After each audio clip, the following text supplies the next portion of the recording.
अब जो हमारे पास कम्प्लेक्स नंबर है ना, उसका अगर सिंपल ये आ जाए कि लॉग ऑफ z फाइंड करें तो क्या करेंगे।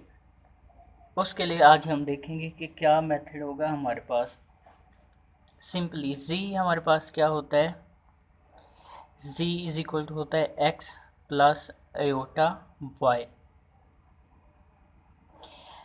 अब z को अगर ये इस तरह मेरे पास फॉर्म हो कि मेरे पास ये w भी एक कम्प्लेक्स नंबर हो और ये z भी इस तरह कम्प्लेक्स नंबर हो, तो हमारे पास इसको मैं अगर सॉल्व करूँ ना, दोनों तरफ लॉग लेंगे सिंपली, तो w मेरे पास किसके इक्वल हो जाएगा, लॉग ऑफ z के।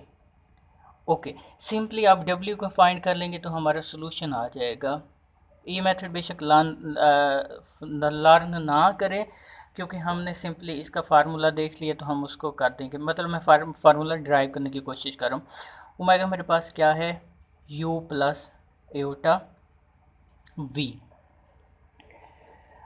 ओके, अब w is equal you plus iota v, w की जगह पे लॉग ऑफ c लिखेंगे। मतलब कि log ऑफ c क्या हो गया, u प्लस एयोटा v के इक्वल हो गया हमारे पास। ओके, अब जो मेरे पास सिंपली z था ये वाला, वो e की पावर क्या था हमारे पास, w। मतलब मैं लिखूँ अगर c इज इक्वल टू था e raise to the power w, और e w की वैल्यू u प्लस एयोटा क्या है, v है। इसको मैं क्या लिख सकता हूँ, e raise to the power u और e raise to the power iota v। इस चीज़ पे मैं आइलर फार्मूला यूज़ करता हूँ, तो e raise to the power u क्या हो जाएगा, cos of v plus iota sine of क्या हो जाएगा मेरे पास, v हो जाएगा। अब इसमें जो मेरे पास सिंपली r है वो क्या होगा और जो v है वो क्या होगा। r हमारे पास क्या होता है, z का मॉड होता है, और z का मॉड हमारे पास इसमें क्या आ रहा है, e raise to the power u। Okay, अब z का मॉड हमारे पास e raise to the power u आ रहा है, तो सिंपली जो u है दोनों तरफ मैं अगर इनके लॉग लूँ ना, तो u मेरे पास क्या होगा, लॉग ऑफ जो z का मॉड है इसके इक्वल होगा। अब देखें इसमें जो u है वो भी हमने फाइंड कर लिया, मतलब हमने ओवरऑल ये u प्लस एयोटा v है इसको फाइंड करना है। u फाइंड कर लिया, v मेरे पास क्या होगा, तो v मेरे पास इसमें क्या है, इस केस में आर्गूमेंट है। तो आर्गूमेंट का हमारे पास रिलेशन क्या होता है, प्रिंसिपल आर्गूमेंट के साथ argument of z is equal to v है ना। इस फार्मूले में मेरे पास ये वाला देखें, थीटा की जगह पे v आ रहा है तो आर्गूमेंट v होगा ना, तो ये क्या हो गया, आर्गूमेंट प्रिंसिपल आर्गूमेंट को ये शो कर रहा है ऑफ z प्लस 2k पाई। अब ये जो मैंने इतना हिस्सा लिखा है ये हमारे पास रिलेशन होता है आर्गूमेंट का प्रिंसिपल आर्गूमेंट के साथ।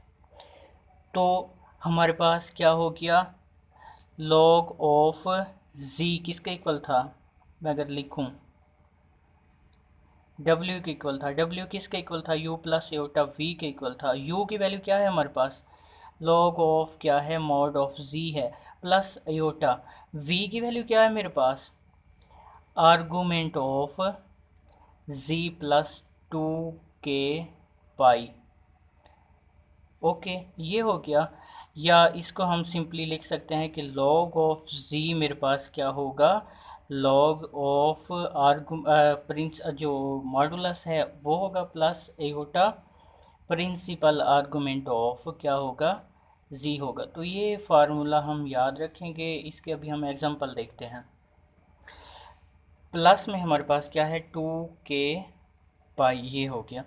अब इसी चीज़ को ये वाली जो वैल्यू आ रही मेरे पास इतना हिस्सा, इसको मैं क्या लिख सकता हूँ, आर्गूमेंट ऑफ z इसके इक्वल होता है ना, तो इतने हिस्से की जगह पे मैं क्या लिख सकता हूँ, आर्गूमेंट ऑफ z भी लिख सकता हूँ।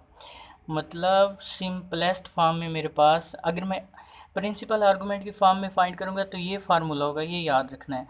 और अगर वो पूछता है कि आर्गूमेंट की फॉर्म में फाइंड करो तो ये मेरे पास क्या होगा, लॉग ऑफ क्या होगा, मॉड ऑफ z प्लस में क्या होगा, अयोटा आर्गूमेंट ऑफ z होगा। अब आते हैं हम असल जो इसका मसला था कि एग्जांपल कि हमारे पास जो किस तरह हम उसको जो है बताएंगे कि हम अगर z वो दे देता है ना इज इक्वल टू 2 आयोटा और वो पूछता है कि log ऑफ z फाइंड करो। सिंपली फार्मूला मेरे पास क्या है, log of mod of z plus iota argument of z। ये देखें z है तो इसका z का मॉड क्या होगा, हमारे पास x का स्क्वायर होता है प्लस y का स्क्वायर, ये मतलब रियल और इमेजिनरी पार्ट का स्क्वायर। तो ये हमारे पास सिंपली क्या हो जाएगा, इसका जो वो मॉड है वो क्या हो जाएगा, 2 हो जाएगा। और इसी तरह मेरे पास जो इसका आर्गुमेंट ऑफ z वो क्या हो जाएगा, पाई ओवर क्या हो जाएगा 2, क्योंकि 2 ओवर 0 तो 90 पे tan इनवर्स जो इन्फिनिटी है तो वो 90 होता है। तो मेरे पास ये वैल्यू आ गई है और ये वैल्यू इस फार्मूले में पुट कर दें तो log ऑफ 2 आयोटा क्या होगा हमारे पास, log ऑफ z का मॉड क्या था 2 था प्लस हमारे पास क्या था आयोटा, आर्गुमेंट ऑफ z की वैल्यू क्या थी हमारे पास पाई ओवर 2। तो ये हमारे पास सिंपली इसका आंसर आ गया। तो इस तरह हम जो है log ऑफ z फाइंड करेंगे अगर वो पूछ लेता है। इसी तरह मैं और एग्जांपल सिर्फ लिख देता हूँ कि हम इसकी वैल्यू फाइंड कर लेंगे आप कि z इज इक्वल मेरे पास क्या हो माइनस आयोटा, इसकी वैल्यू क्या होगी। और इसी तरह अगर z मेरे पास क्या हो x हो, इसकी वैल्यू क्या होगी। इसी तरह जो मेरे पास है, अब देखें x का मतलब परेशान नहीं होना, ये x हमारे पास रियल पार्ट होगा तो इमेजिनरी पार्ट तो इसका ज़ीरो बन जाएगा। अगर c मेरे पास क्या हो x हो, अब इसमें x ग्रेटर दैन ज़ीरो है, इसमें x जो क्या है वो लेस दैन ज़ीरो है।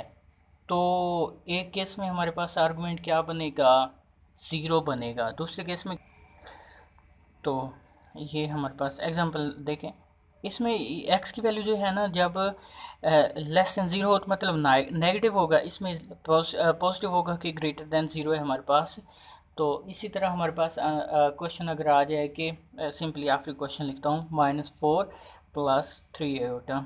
सो this is a method to find the value of complex number in the form of logarithmic. So logarithmic function are very helpful to find the value of simply. इसमें अगर याद रखना है तो ये कुछ याद रखना है कि log ऑफ z किस तरह फाइंड करना है, उसका फार्मूला हमारे पास ये होगा आर्गुमेंट के केस में, और ये फार्मूला हमारे पास जो अभी आखिरी हमने लिखा था किस केस में होगा, प्रिंसिपल आर्गुमेंट के फॉर्म में होगा। और इस तरह के हमारे पास जो भी क्वेश्चन आएंगे तो with the help of this formula we will apply this formula and we only had to find the value of modulus of z and what is the argument of z. If it is required to find the principal argument form, so we will apply this formula. If this is इस फार्मूले को apply करना कोई मुश्किल नहीं, 2 के पाई से परेशान नहीं होना, सिंपली इसको ख़त्म कर दें।